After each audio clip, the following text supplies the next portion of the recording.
Station वॅगनमुळे Salim अलींच्या मोहिमा सुखकर झाल्या, त्यांना वेग आला. पण म्हणून बैलगाडीचं महत्त्व संपलं नाहीच. अविकसित भागातील पक्षी सर्वेक्षण करताना त्यांना अनेक संकटांना तोंड द्यावं लागलं. गाडी नवीन मिळाली तरी रस्ते कच्चेच होते. पावसाची एक सर येऊन गेली तरी त्या रस्त्यावर चिखलाची राड व्हायची. पावसाळ्यात ओढे नाले पार करताना वॅगन चिखलात रुते, वाळूत फसे. मग बैलगाडीच्या मदतीनं तिला खेचून काढावी लागे. या वॅगनसोबत फावडी, घमेली, तारेच्या जाळ्या ही सर्व हत्यारं ठेवावी लागत. जाळी वाळूवर पसरून वॅगन पुढे न्यावी लागे. सोबत एक सायकलही वागवावी लागे, कारण कुठे आड रानात वॅगन नादुरुस्त झाली तर मनुष्य वस्तीशी संपर्क साधण्यासाठी रात्री अपरात्री घनदाट जंगलातून चालत निघावं लागे. तो त्रास वाचवण्यासाठी सायकल उपयुक्त ठरे. अशा लवाजम्यासह दऱ्याखोऱ्यातून, डोंगर रानातून, दलदलीतून, रणातून सालीम अली हिंडले. पक्षी सर्वेक्षणं पार पाडली, पक्षी निरीक्षणं नोंदवली. त्यांची ही एकांडी शिलेदारी हळूहळू वृत्तपत्रांच्या बातम्यांचा विषय होऊ लागली.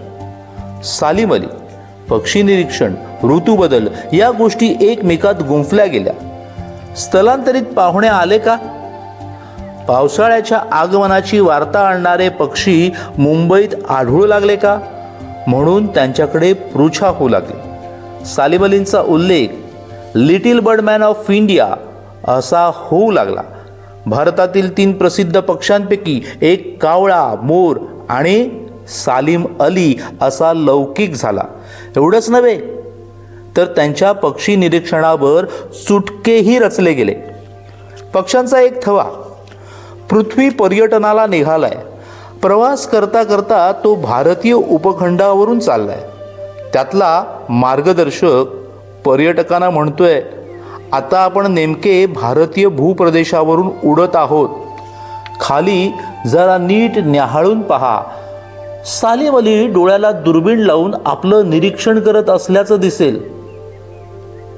पक्षाचं वर्तन अभ्यासण्याच्या प्रयत्नात सालीम अलींनी पक्ष्यांच्या स्थलांतरणाचा अभ्यासही फार पूर्वीपासून सुरू केला होता. त्या दृष्टीने केवला देवघना हे त्यांचं आवडतं ठिकाण. दरवर्षी करकोचे, बगळे, पाणकावळे, चमचे, क्रॉंच इत्यादी प्राणी पक्ष्यांच्या विणीचा हंगाम साधून सालीम अली केवला देवघनात मुक्काम ठोकत आपल्या सहकाऱ्यांच्या आणि नंतरच्या काळात विद्यार्थ्यांच्याही मदतीने त्यांनी लाखो पक्ष्यांना कडी चढवण्याचा उपक्रम राबवला. स्थलांतर करणाऱ्या पक्ष्यांची स्थानं, प्रवास मार्ग, आढळ जाणून घेण्यासाठी त्यांच्या पायात बॉम्बे नॅचरल हिस्ट्री सोसायटीच्या नावाचं कडं चढवण्याचा हा उपक्रम फारच फलदायी ठरला. स्थलांतरित पक्षामुळे स्थानिक पक्षी जीवनात कोणते बदल घडून येतात? हे स्थलांतरित पक्षी कुठे कुठे विखुरतात? स्थानिक नि स्थलांतरित यात संघर्ष होतो का? स्पर्धा असते का?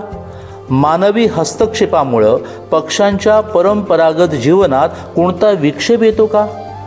पाहुण्या पक्ष्यांना काही अनपेक्षित बदलास तोंड द्यावं लागतं, त्यावेळी त्यांचं वर्तन कसं असतं?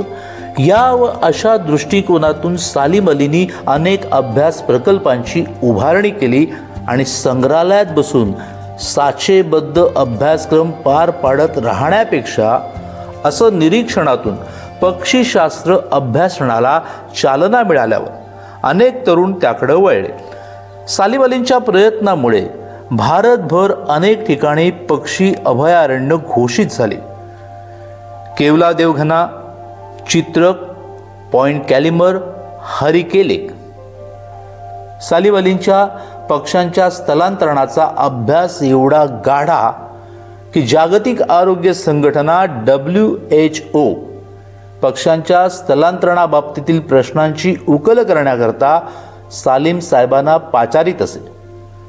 सामान्य लोकातही या विषयाच्या बाबतीत कशी जागृती झाली याची प्रचिती 1986 साली रशियातील चेर्नोबिल अणुभट्टीत स्फोट झाला त्यावेळी आले.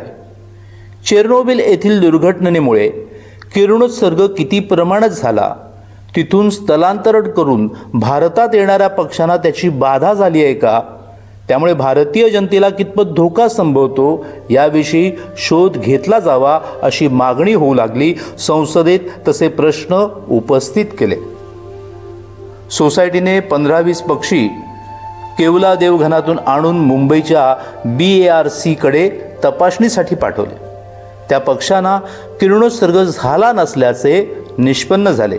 ही तपासणी 7 दिवस चालू होती. नंतर त्या पक्ष्यांना कडी चढून सोडून दिलं.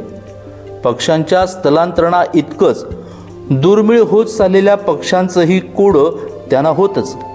ही कोडी उकळण्यासाठी ते आयुष्यभर प्रयत्नशील होते.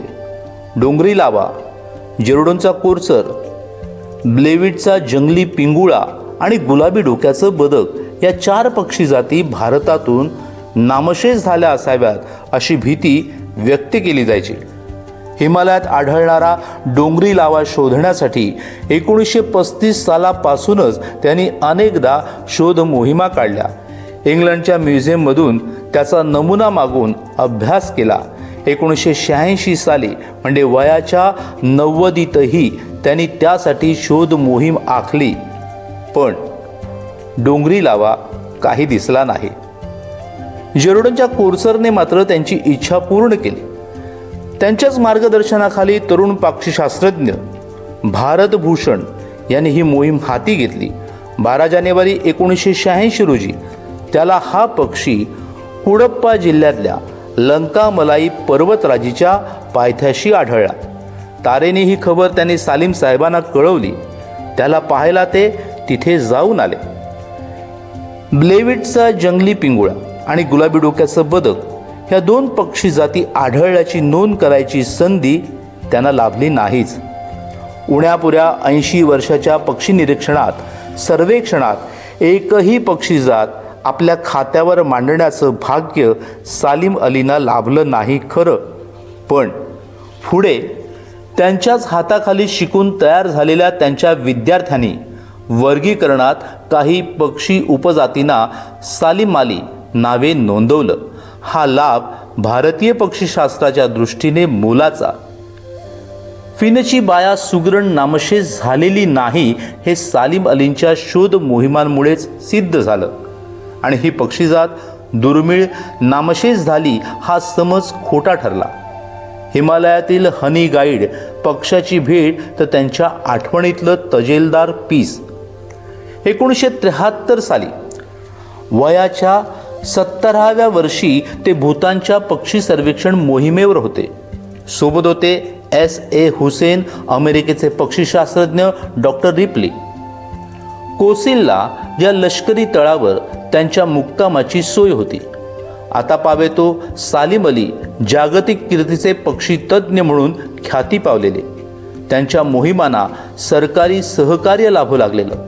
त्यामुळे या मोहिमेचा थाट सगळा लष्करी होता. या मुक्कामात सकाळच्या न्याहारीला थाळीत जंगली मध वाढून आला तेव्हा सालीम अलींनी प्रवृत्ती धर्मानुसार कुतूहलाने त्या मधाची चौकशी केली. या मधाच्या संदर्भात हनी गाईड पक्ष्यांचा उल्लेख होताच त्यांनी कान टवकारले. कोसिल्लापासून 132 किलोमीटर्सवर बार्सिया खेडे, त्याच्या अलीकडे 10 किलोमीटर्सवर मधाचा खडक असून त्यावर 31 जिवंत पोळी लटकत असल्याची माहिती छावणी प्रमुख मेजर छड्डानं पुरवली. दुसऱ्या दिवशी पहाटेच पक्षी तज्ज्ञांच्या स्वाऱ्या त्या खडकाच्या दिशेने रवाना झाल्या. डोंगर वळणं, घाट पार करत प्रवास चालू होता. मधाच्या खडकापाशी पोहोचण्याआधी एका वळणावर वृद्ध सालीम अली उद्गारले, हनी गाईड. रस्त्याच्या कडेनं उडणाऱ्या 2 इवल्याशा पक्ष्यांना सालीम अलींनी नजरेनं टिपलं होतं. त्यांनी यापूर्वी हनी गाईड पाहिले नव्हते, पण त्यांची वर्णनं वाचली होती. या पक्ष्यांची बुडं नारंगी रंगाची असतात. ही त्याची महत्त्वाची खूण सालीम अलींच्या डोळ्यांनी नेमकी हरली. मधाचा खडक आला. 50 फूट उंच आणि 100 फूट रुंद, उघडा बोडका खडक, रस्त्यावर पुढे झुकल्यासारखा. त्यावर 25-30 जिवंत पोळी, एका कडेला 20-25 हनी गाईड्स एकमेकांचा पाठलाग करत होते. लागलीच सालीम अलीनी आपल्या शर्टच्या खिशातून छोटी नोंदवही ने पेन्सिल काढली आणि भराभर नोंदी घेतल्या. ही पक्षीजात दुर्मिळ झाली अशी समजूत होती ती चुकीची ठरली. या पक्ष्यांविषयी अधिक जाणून घेण्यासाठी सालीम अली नंतरही 2-3 वेळा या परिसरात जाऊन आले. वयाच्या 80व्या वर्षी त्या डोंगराळ खडकाळ प्रदेशात रोज 7-8 मैलांची पायपीट केली. भारतात केवळ हिमालयात आढळणारी ही पक्षीजात तिला उपेक्षित अनुलेखित कशी ठेवायची म्हणून त्याही वयात त्यांची धडपड. या पक्ष्यांचं अगदी जवळून दर्शन घडावं म्हणून दोरखंडाच्या आधारानं तो कडा मागच्या अंगानं चढून जायचं मंडळींनी ठरवलं. सालीम साहेब अर्थातच सर्वात पुढे, आणि नुसतं हात हलवत तरी कसं जायचं म्हणून एक दोरखंड स्वतःच्या खांद्यावर वाहूनही नेला. या अभ्यास मोहिमेत एका विचित्र अपघातातून ते बचावले. त्यांची जीप घाट रस्त्यावरून चालली होती. रस्ता होता थोडा चढणीचा. एका अंगाला सरळ खोल दरी तर दुसऱ्या अंगाला सरळ उभा कडा. तशातच जीपचे ब्रेक निकामी झाले. जीप मागे मागे घसरू लागली. ड्रायव्हर भांबावला. काय करावं तर त्याला उमजेना. प्रसंगावधान राखून सालीम अलीनी त्या चालत्या जीपमधून कड्याच्या अंगाला उडी मारली. आपलं शरीर पक्षासारखं अलगद 2 पायावर सावरलं. सोबतचे हुसेन साहेब उडी मारताना थोडे गडगडले, खरचटले. त्यांची धडपड समोर उभं राहून मिश्किलपणे सालीम साहेब पाहत होते. काळ्या मानेच्या सारस पक्षासाठीही त्याने अशीच कष्टप्रद मोहीम 1976 साली आखली.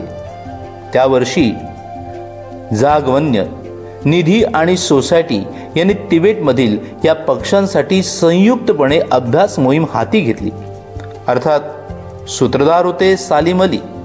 दुर्मिळ होत चाललेली ही पक्षीजात नामशेष होते की काय अशी भीती जगभरचे पक्षीतज्ञ व्यक्त करू लागले. त्या पक्ष्यांना वाचवण्यासाठी उपाययोजना आखण्यासाठी ही पक्षी मोहीम होती. याही मोहिमेत सालीम अली हजारो फूट उंचीवर गेले. हिमनदी फोडून काढलेला रस्ता पार केला. दाट धुकं, बोचरा थंडगार वारा, जिकरीचा प्रवास सारं झेपवत त्यांनी प्रवास केला. या मोहिमेत त्यांची काळजी वाहण्यासाठी भारत सरकारने एका डॉक्टरची खास नेमणूक केली. एक रुग्णवाहिका देखील मदतीस ठेवली. त्या रुग्णवाहिकेत प्राणवायूचं एक नळकांडही होतं, पण त्याचा उपयोग सालीम अलींना कधीच करावा लागला नाही. सालीम अली एखाद्या लहान मुलाच्या उत्सुकतेने तो लष्करी इत्माम पाहत होते, अनुभवत होते.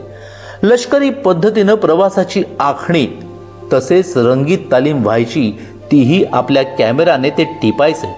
लडाखपर्यंतचा प्रवास अतिश्रमाचा, पण जवानांच्या हृदय स्वागतानं श्रमपरिहार व्हायचा. या वृद्ध ऋषीतुल्य शास्त्रज्ञाकडे तिथले जवान कौतुक मिश्र आदरानं पाहायचे, त्यांचे स्वागत करायचे, खास खाना द्यायचे. सालीम अलींचं सौजन्यपूर्ण वागणं, बोलणं, नर्म विनोद त्यांना आकृष्ट करे. हजारो फूट उंचीवर तिथल्या हवामानाला दाद न देता तरुणालाही मागे पाडणाऱ्या चालीनं त्यांना तिथे वावरताना पाहून साऱ्यांना अचंबा वाटे. सारस पक्ष्यांची वस्ती जवळ आल्यावर सालीम साहेबांनी स्थानिक वेश धारण केला. सारस पक्ष्यांशी जवळीक साधण्यासाठी त्यांनी ही खबरदारी घेतली. हानलेला पोचल्यावर त्यांचे सहकारी डोळ्यांवर दुर्बिणी चढून परिसर न्याहाळू लागले. एकाच्या तोंडून हर्षोद्गार निघाला, क्रेन क्रेन. ते ऐकताच सालीम अलींचा आनंद गगनात मावेना. काळ्या मानेच्या सारसाच्या दर्शनाने ती कष्टप्रद मोहीम सफल झाली. ती पक्षी यात्रा आनंददायी ठरली.